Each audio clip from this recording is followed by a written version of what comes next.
Omanyala anaamini kwamba mwendo huu unaweza kusaidia kufichua talanta zaidi katika vitengo mbalimbali vya mbio, ikiwemo mbio za mita 100 kwa wanaume na wanawake mtawalia. Omanyala pamoja na wanariadha wenzake Boniface Mweresa, Meshak Babu na Steve Odhiambo walisaidia timu ya wanaume katika kitengo cha mbio mita 100 kwa wanariadha 4 kupokezana kijiti kunyakua tikiti ya kwenda kuwakilisha taifa katika mashindano ya mbio za dunia jijini Tokyo, Japan.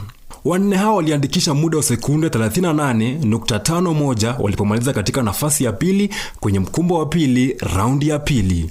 Timu ya mseto ya wanariadha 4 mbio za mita 400 iliyojumuisha David Sanayek, Mercy Chebet, Brian Tinega na Mercy Aoko pia ilifuzu kwa mbio hizo za dunia baada ya kuandikisha muda bora msimu huu wa dakika 3 na sekunde 13.10 na kuishindia Kenya nishani ya shaba.